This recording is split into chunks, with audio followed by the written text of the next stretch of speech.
मेरे अब्बा बहुत बड़े कारोबार के मालिक थे। मैं इकलौती बेटी थी। अब्बा ने मेरे लिए एक गरीब घर का लड़का ढूंढा। फिर हमारी शादी हो गई। शादी के बाद सब कारोबार मेरे शौहर ने संभाल लिया। एक दिन अचानक शौहर अपनी बेवा बहन को घर ले आया और रात को मैं उसके कमरे से अपने शौहर को निकलते देखती। एक दिन मैं रात को शौहर के पीछे गई और शौहर ने जो अपनी बहन के साथ किया, मेरे तो होश उड़ गए। मेरा शौहर दफ्तर गया हुआ था और मैं घर के नौकरों के पीछे पीछे थी। घर का सारा काम मैं खुद अपनी निगरानी में करवाया करती थी। मुझे सुकून से बैठने की आदत नहीं थी। शादी से पहले मैं अपने पापा का कारोबार उनके साथ मिलकर संभालती थी, लेकिन शादी के बाद मैंने अपने घर को संभालना शुरू कर दिया था और कारोबार से खुद को फ्री करवा लिया था। मेरा शौहर रूहान पढ़ा लिखा और काबिल इंसान था। उसने बहुत ही अच्छे तरीके से सारा कारोबार संभाल लिया था और मुझे सभी फिक्रों से आजाद कर दिया। मैं और रूहान एक बहुत बड़े बंगले में रहते थे और हमारी शादी को 6 महीने ही गुजरे थे। ये 6 महीने मेरी जिंदगी में बहुत ही खुशी भरे थे।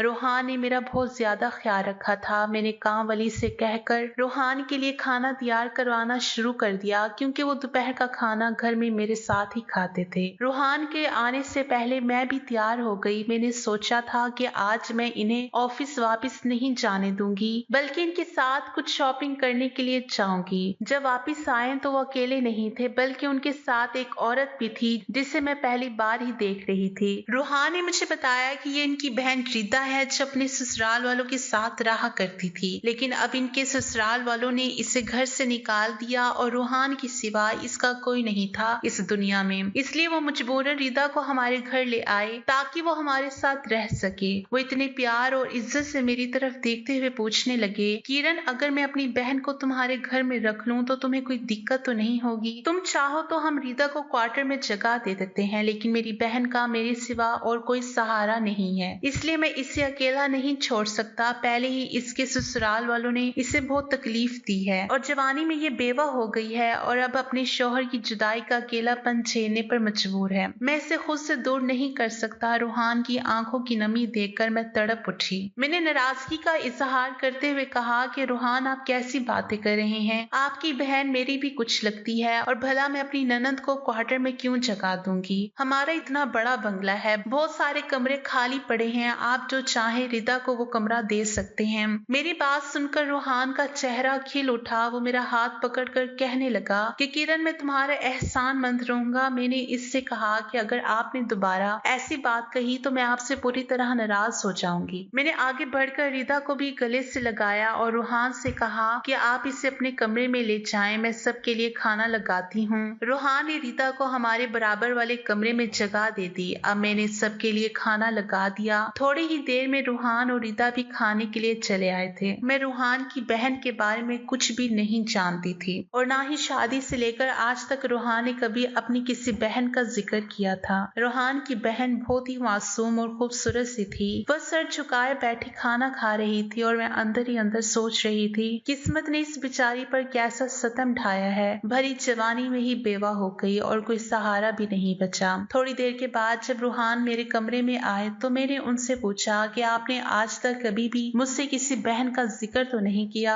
आपकी बहन तो बहुत ही प्यारी है। आप मुझे पहले ही इसके बारे में बताते तो हम खुद इसके ससुराल से यहाँ ले आते। वो कहने लगे कि रिदा ने अपनी पसंद से शादी की थी और पापा और अम्मी के इंतकाल से पहले ही सारे रिश्ते खत्म कर लिए थे। कुछ दिनों पहले ही मुझे पता चला कि रिदा का शौहर फौत हो गया और वो बेवा हो गई है और उसके ससुराल वाले उस पर जुल्म कर रहे हैं। तो मुझसे रहा नहीं गया तो मैं उससे मिलने के लिए चला गया और उसके ससुराल वालों का रवैया देखकर मैंने वही फैसला किया कि मैं उसे अपने साथ ले आऊंगा। मैंने रूहान के कंधे पर सर रखते हुए कहा कि आप बहुत अच्छे हैं और आपने बिल्कुल ठीक फैसला किया है। आपकी बहन को हमारे घर में कभी कोई परेशानी नहीं होगी। मैं इसका बहुत ज्यादा ख्याल रखूंगी। रूहान मुस्कुराकर कहने लगे कि मुझे तुम पर पूरा भरोसा है। मेरी और रूहान की शादी मेरे पापा की पसंद से हुई थी। रूहान पापा के दफ्तर में एक इंजीनियर की नौकरी करते थे और पापा को इनकी ईमानदारी, मेहनत और लगन बहुत ज्यादा अच्छी लग गई थी। मैं पापा की फैक्ट्री संभालती थी और पापा दफ्तर में बैठे थे। मेरी भी रूहान से कई बार मुलाकात हुई थी, लेकिन उस वक्त मुझे ये पता नहीं था कि रूहान मेरी जिंदगी के हम सफर बन जाएंगे। जब पापा की तबीयत कुछ खराब हो गई और पापा को लगा कि अब इन्हें मेरी शादी कर देनी चाहिए ताकि वो मुझे अपने घर में खुश देखकर सुकून हासिल कर सके, तब पापा ने मेरे रिश्ते देखने शुरू कर दिए।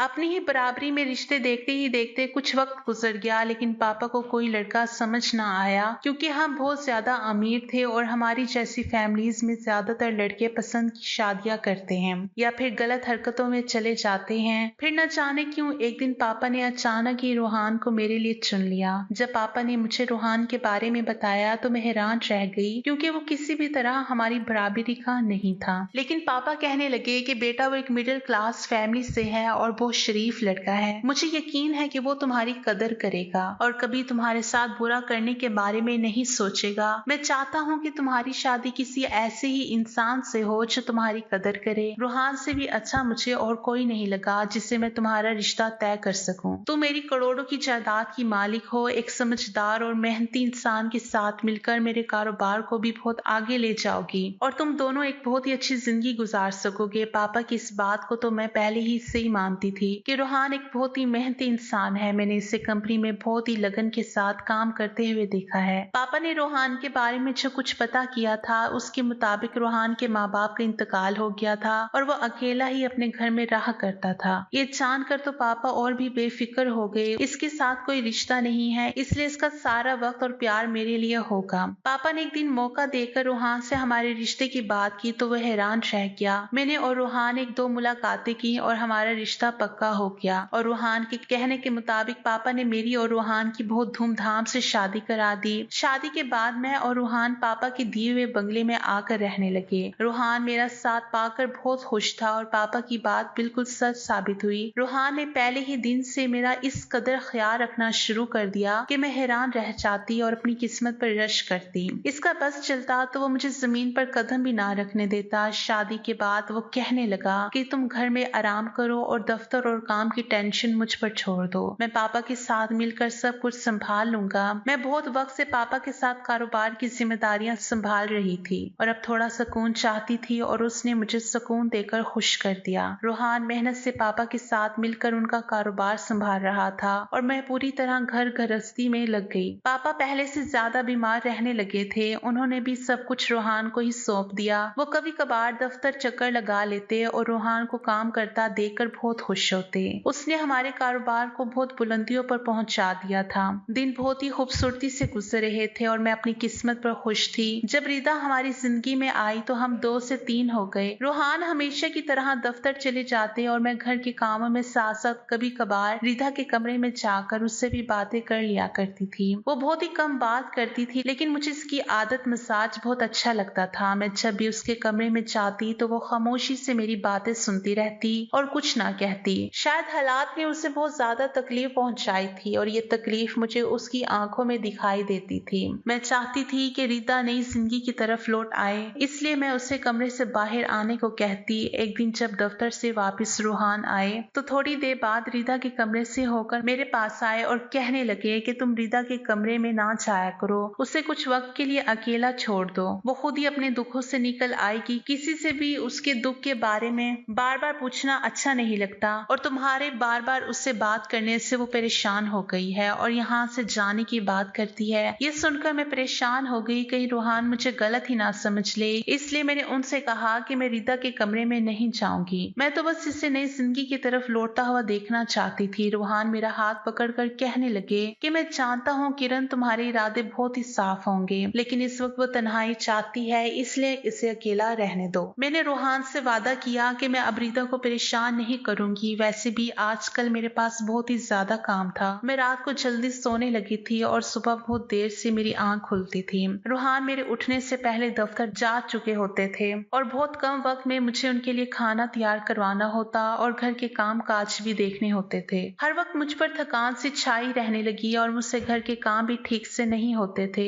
जबकि सारे काम तो नौकरों को करने होते थे। मैं सिर्फ नजर रखती थी। मैं ज्यादातर वक्त अपने कमरे में गुजारने लगी थी क्योंकि थोड़ी देर में ही मैं थक कर चूर हो जाती। शादी के बाद मैं अपनी पुरानी कामवाली को अपने साथ लाई थी और मुझे उस पर भरोसा था, इसलिए मैंने घर की जिम्मेदारी उसे सौंप दी थी और अब खुद आराम करने लगी। मैं कहीं भी लेटती तो उधर ही सो जाती, जबकि शादी से पहले ऐसा नहीं था। मैं सारा दफ्तर का काम संभालती, घर भी, लेकिन कभी थकान का एहसास नहीं होता था। अब मेरी तबीयत इतनी अजीब रहने लगी थी कि मैं रात में चाय पिए बगैर ही सो जाती थी, जबकि चाय के बगैर मैं कभी सोती नहीं थी। रोहान से मैंने यही बात कही तो वो कहने लगे कि मौसम बदल रहा है, शायद इसलिए तुम्हें ऐसा एहसास हो रहा है। अच्छा है तुम ज्यादा आराम किया करो। वो इतनी मोहब्बत से मुझसे बात करते कि मैं सारी थकान भूल जाती और उनकी आंखों में देखने लगती। अब भी ऐसा ही हुआ था। मैंने अब रिदा के कमरे में जाना बिल्कुल छोड़ दिया था। वो खाना भी अकेली ही अपने कमरे में खाती थी। उसकी शक्ल भी घर में दिखाई नहीं देती थी। रूहान दफ्तर से घर आने के बाद ही उसके कमरे में चले जाते और कुछ वक्त तो उसके साथ गुजार कर वापस मेरे पास आ जाते। मुझे उनका अपनी बहन को वक्त देने पर बिल्कुल भी एतराज नहीं था, लेकिन एक रात मेरी आंख खुली तो मैंने रूहान को बिस्तर पर ना पाया और मैं बहुत हैरान हुई कि आधी रात को वो कहाँ गए हैं। जैसे ही मैं उन्हें देखने के लिए कमरे से निकली तो मैंने रूहान को रिदा के कमरे से निकलते हुए देखा। मैं हैरान थी कि आधी रात को रूहान का रिदा के कमरे में क्या काम है, लेकिन फिर मुझे लगा शायद उसे देखने के लिए गए होंगे। मैंने रूहान को कुछ ना कहा और इससे पहले कि मेरी तरफ देखते मैं खुद ही कमरे में वापस आकर सोने के लिए लेट गई। ये सिलसिला चल निकला। अक्सर ही रात को मेरी आंख खुलती तो रूहान कमरे में मौजूद न होते। मुझे ये बात समझ नहीं आ रही थी कि रूहान का आधी रात को अपनी बहन के कमरे में जाना क्या जरूरी है, जबकि वो दफ्तर से आते ही अपनी बहन के कमरे में जाते हैं। मुझे रूहान के बगैर नींद नहीं आती थी और जितनी देर वो कमरे से बाहर रहते थे मैं अजीब करवटें बदल बदल कर सोती। एक रात ऐसे ही हुआ कि मेरी आंख खुली तो रूहान कमरे में मौजूद नहीं थे और मुझे दोबारा नींद नहीं आ रही थी। रिदा से मेरी मुलाकात हुई काफी दिन हो गए थे। मैंने सोचा कि मैं भी इन दोनों के साथ बैठ जाती हूँ। मैं अपने कमरे से निकलकर रिदा के दरवाजे तक पहुंची तो दरवाजा पूरी तरह बंद नहीं था और जो मंजर मैंने देखा उसको देखते ही मेरे तो होश उड़ गए। मैं सोच भी नहीं सकती थी कि अपनी बहन के साथ आधी रात को रूहान ये भी कर सकते हैं। मेरे लिए अपने कदमों पे खड़े रहना मुश्किल हो गया। उस मंजर ने मेरे बोलने की ताकत भी छीन ली थी। रूहान रिदा को सीने से लगाए बैठे थे और उसे प्यार कर रहे थे, पर ऐसी मोहब्बत एक बहन भाई के बीच किसी भी सूरत में नहीं हो सकती। मैंने उन्हें जिस हालत में देखा वो लफ्जों में बयान करना बिल्कुल भी मुमकिन नहीं था, लेकिन रूहान और रिदा की बातों ने तो मेरे कदमों तले जमीन निकाल दी। इनके रिश्ते की हकीकत भी पूरी तरह खुलकर मेरे सामने आ गई थी। रिदा कह रही थी कि और कितने दिन हम ऐसे ही बहन भाई होने का ड्रामा करते रहेंगे और मैं कब तक अपनी ही सौतन को अपनी आंखों के सामने बर्दाश्त करती रहूंगी। मैं जब भी किरण को देखती हूँ मेरा खून खोलने लगता है। अब मेरा दिल चाहता है कि मैं उसको हमारी जिंदगी से बाहर निकाल फेंकूं। और रूहान रिदा से कह रहा था कि इसलिए मैंने किरण का तुम्हारे कमरे में आना बंद करवा दिया है। मुझे यही डर लगा रहता है कि कहीं तुम गुस्से में उसके सामने कोई सच्चाई बयान ना कर दो। बस कुछ दिनों की बात है, फिर किरण और उसके बाप से हमेशा के लिए हमारी जान छूट जाएगी और ये सारी दौलत और जायदाद हम दोनों की हो जाएगी। और रिदा कह रही थी कि इतने दिनों से इसी बात का तो इंतजार कर रही हूँ, लेकिन आप हर रात उसके साथ उसके कमरे में होते हैं और मैं यहाँ पर अंगारों पर लेटती हूँ और ये सोचकर मेरा दिल चलता है कि आपने उसे अपनी बाहों में ले लिया है। रूहान उससे कह रहा था कि रिदा तुम ही मेरी पहली और आखिरी मोहब्बत हो और ये सब मैंने तुम्हें एक नई जिंदगी देने के लिए किया है।